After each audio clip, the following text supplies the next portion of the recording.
شادی کی تقاریب جو ہوتی ہیں اس میں جو رسومات ہوتی ہیں، تیل مہندی، دودھ پلائی وغیرہ، اور جو باندھنا اور جہاں پہ عورتوں اور مردوں کا اختلاط ہو جائے تو وہ تو حرام ہے. اگر عورتیں عورتوں میں دودھ پلائی کر لیتی ہیں اور اس کو کوئی دینی ایکٹیویٹی نہیں مان رہے، کلچرل طور پہ، تو کریں. یہ جو اتنی مہنگی مہنگی گاڑیوں میں عورتیں، آج تک مجھے کسی نے نہیں پوچھا کہ جی یہ دلہن کو گاڑی میں، الحمدللہ یہدیکم اللہ ویصلح بالکم، کہ کیا عورت کو جو ہے وہ پالکی میں بٹھا کے، اونٹ پہ بٹھا کے لانا چاہیے یا ٹویوٹا کرولا میں یا ہونڈا سیوک میں؟ یہ تو کبھی نہیں کسی نے سوال کیا، ہمیشہ تیل مہندی پہ سوال ہو رہے ہوتے ہیں، کیونکہ اس کو ایز اے کلچر مان لیا ہوا نا. یہاں پہ بھی اگر ایز اے کلچر کوئی چیزیں چل رہی ہیں، عورت کو نہ تیل لگانا منع ہے، نہ عورت کو مہندی لگانا منع ہے. اگر عورتیں عورتوں میں بیٹھی کوئی ایکٹیویٹی، کلچرل ایکٹیویٹی کر رہی ہے، تو یہ ریلیجن نہیں ہے.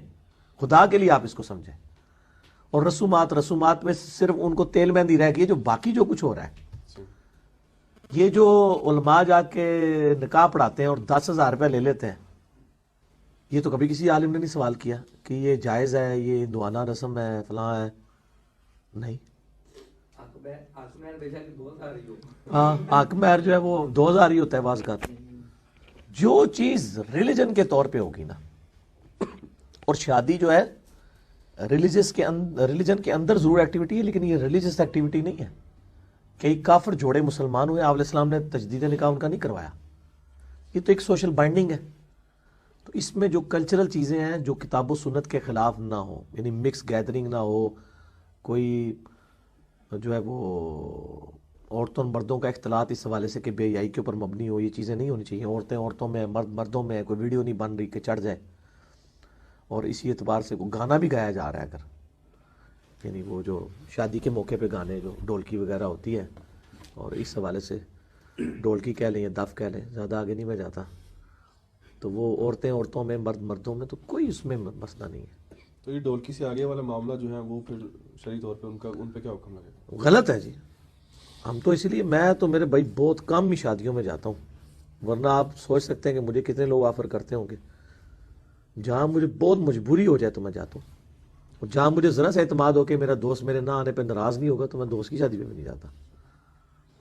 چلیے بھائی، اسی میں نا ایک سوال ہے دودھ پلائی کے حوالے سے. ایک روایت آتی ہے مسند احمد کے اندر، یہ مکتبہ رحمانیہ کا جو ترجمہ ہوا ہے اس میں مطابق 28,143 نمبر ہے.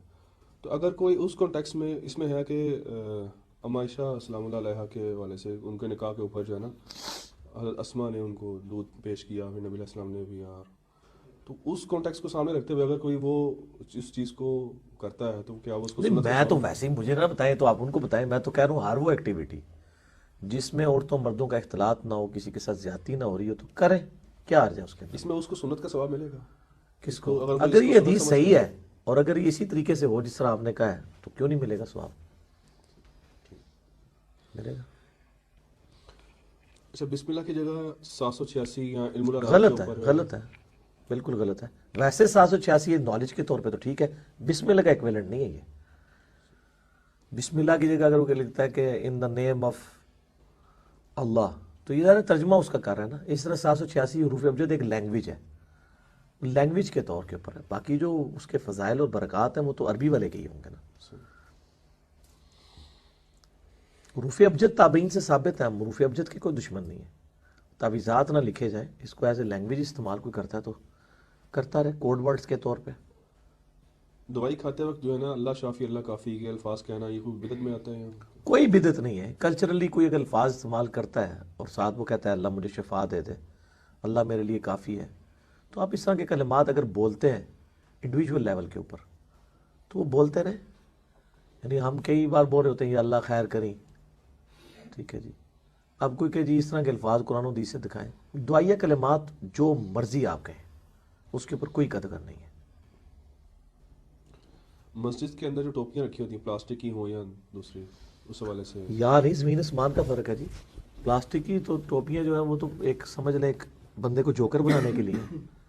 اب اتنی دفعہ اس چیز کو ہائی لائٹ کیا گیا کہ اب لوگوں نے مسجد میں اچھی والی ٹوپیاں رکھنی شروع کر دی ہیں، وہ تبلیغی جماعت والی سخت والی وائٹ.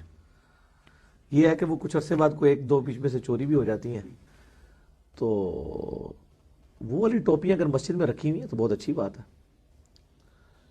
انڈونیشیا، ملیشیا کے اندر تو ایون انہوں نے مسجد میں تہمد رکھی ہوئی ہیں. باہر سے لوگ آتے ہیں تہمد باندھ کے نماز پڑھتے ہیں. عورتوں والی سائڈ پہ بھی انہوں نے تہمتیں رکھی ہوئی ہیں، اسکرٹس میں عورتیں آ رہی ہیں تہمت باندھ کے نماز پڑھتی ہیں، پورا پورا برقع رکھا ہوا ہے پہننے کے لیے. تو اس طرح لوگوں کو اگر فیسیلیٹیٹ کیا ہوا ہے کسی نے تو اس میں مطلب اچھی بات ہے. یہ بدعت میں تو نہیں آئیں گی چیزیں، یہ نہیں بدعت نہیں آئے گی. کیوں بدعت آئیں گی؟ یہ فیسیلیٹیٹ آپ نے کیا نا. وہ تو مسجد میں اگر کسی نے واش روم کے لیے چپلیں لادا رکھ دی ہیں تو آپ کہہ جی قرآن حدیث سے ثبوت دیں کہ اپنی چپلیں بندہ جو ہے وہ گھر سے لے کے آئے کہ یا عملی استعمال کرے. فیسیلیٹیٹ کیا نا. ریسنٹلی ایک کلپ بڑا چلا ہوا نا کہ ایک بریلوی مکتب فکر کے ایک عالم ہیں، انہوں نے ان کا کلپ بڑا مشہور ہوا ہے.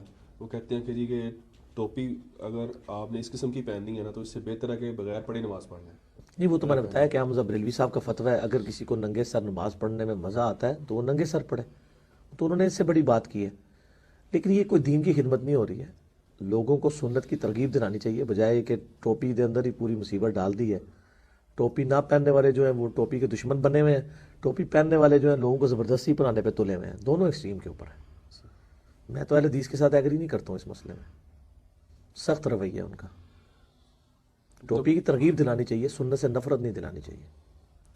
تبلیغی جماعت کے ساتھ چلے پر جانا اور مساجد وغیرہ میں کوئی مسئلہ نہیں. دیکھیں یہ جو درس نظامی کے کورس بھی ہیں کوئی بدعت تو نہیں ہے نا. سارے مکاتب فکر نے کورسز بنائے ہوئے ہیں کہ جی 8 سال کا، 6 سال کا، 7 سال کا. اب کیونکہ جی صحابہ کرام نے تو نہیں کیا، واقعی نہیں کیا انہوں نے. لیکن اس کی بنیاد کے اوپر آپ لوگوں کے اوپر بدعت کے فتوے تو نہیں لگائیں گے. کوئی نہ کوئی تو مینیجریل ایشوز کے لیے کرنا ہی پڑے گا نا. تو چلا لگاتے ہیں وہ یا 3 دن یا 4 مہینے لگاتے ہیں، 7 مہینے بھی ہیں، سال بھی ہیں. ہمیں اختلاف ان کی تعلیمات کے ساتھ ہے کہ اس میں قرآن و سنت سکھائیں بجائے اپنے بزرگوں کی کتابیں پڑھ کے. اس سے آپ اختلاف رائے رکھ سکتے ہیں. کام تو بہت نیکی کا کر رہے ہیں، وہ قربانی کر رہے ہیں، گھر سے نکل رہے ہیں. جو لوگ جمعہ یا رمضان میں فوت ہو رہے ہیں کیا ان سے قبر میں سوال؟ یہ ضعیف روایتیں ملتی ہیں جمعہ اور رمضان کے بارے میں، لیکن وہ قرآن و سنت کے اصول میں بیٹھتی کوئی نہیں ہے. حساب تو بہرحال ہونا ہی ہے. حساب کے بعد ہی یعنی ہر شخص کو قبر میں آزمایا جانا ہے. سیدھی سی بات ہے. کیونکہ اکثر ہمارے یہاں یہ بڑی باتیں ہوتی ہیں لوگوں کے، بڑا خوش نصیب تھا جمعے کو مارا گیا یا رمضان. کچھ نصیبی تو میرے بھائی اگر یہ ہے تو بخاری مسلم میں حدیث ہے نبی علیہ السلام کا ایک غلام تھا مدعم، اتنا خوش نصیب تھا کہ خیبر کے موقع پہ اسے نامعلوم تیر لگا، شہید ہو گیا. صحابہ نے کہا کتنا خوش نصیب تھا، آپ صلی اللہ علیہ وسلم کا کجاوا کستا ہے سواری میں اور آپ کو وضو کرواتا ہے سب کچھ. آپ فرمایا تم اسے خوش نصیب کہہ رہے ہو، اور اس نے بیت المال میں سے ایک چادر چوری کی تھی جو مرتے ہی آگ کی اس کے اوپر ڈال دی گئی ہے. خوش نصیبی کا فیصلہ سب سے بڑا تو صحابہ کرام نے جس کے بارے میں کیا وہ تو نکلا جعلی. تو تواڈے میرے فیصلے کتنے اصلی نکل سکتے ہیں؟ صحابہ کرام نے بڑا صحیح فیصلہ کیا کہ بھئی حضور کا خادم ہے، کلمہ گو ہے، مسلمان سب کچھ ہے. وہ تو مسئلہ ہی کچھ اور نکل آیا، وہ تو عذاب میں تھا. اس کو تو اللہ تعالیٰ نے نہیں لحاظ کیا کہ یہ خادم رسول ہے تو چھوڑ دیا جائے. اس طرح کی باتیں جو ہے نا مطلب یہ بنی ہوئی ہیں، لوگوں کو دین کی خبر نہیں ہے. میرے بھائی اگر کوئی خانہ کعبہ شریف میں طواف کعبہ کرتا ہوا بھی مر جائے وہ اپنے مال کے مطابق اٹھایا جائے گا. اس کی یہ چیز اس کے اعمال کی مطلب وہ اگر یہ چیز ہو تو نبی علیہ السلام کئی بار مقروض کا جنازہ لایا گیا بخاری مسلم میں حدیث ہے. آپ نے فرمایا میں نہیں پڑھتا، قرض ادا کرو اس کا. حالانکہ یہ بھی ہم کہتے ہیں جی حضور کے پڑھنے سے ویسے ہی معاف ہو جانا ہے. نہیں، چاہے آپ علیہ السلام بھی جنازہ پڑھ دیتے قرض تو نہیں معاف ہونا. تو یہ لوگوں نے خود سے ہی دین بنایا ہوا ہے. یہ دین کا مزاج ہی نہیں ہے. اسی لیے میں کہتا ہوں کہ لوگوں نے دین کا مزاج سمجھا ہی نہیں ہے. دین میں یہ چیزیں نہیں ہیں جو لوگوں نے سمجھی ہوئی. ادھر تو میرے بھائی ننگی تلوار ہے. سعد ابن ابی وقاص جب جنگ قادسیہ کے لیے گئے سیدنا عمر نے خط لکھا اور کہا سعد اس پہ نہ کرنا کہ اللہ کے نبی کے ماموں ہو، یہ نبی علیہ السلام کے ننہال کے خاندان سے، اللہ کا کوئی رشتہ دار نہیں ہے. ان کا نبی علیہ السلام نے رشتہ داری ہے پر اللہ نہ کسی کی رشتہ داری نہیں ہے. اللہ تعالیٰ نے مال کے مطابق اٹھانا ہے، اینکی پھینکی کی پکڑا جائے گا. بھئی اللہ کا کوئی رشتہ دار نہیں ہے.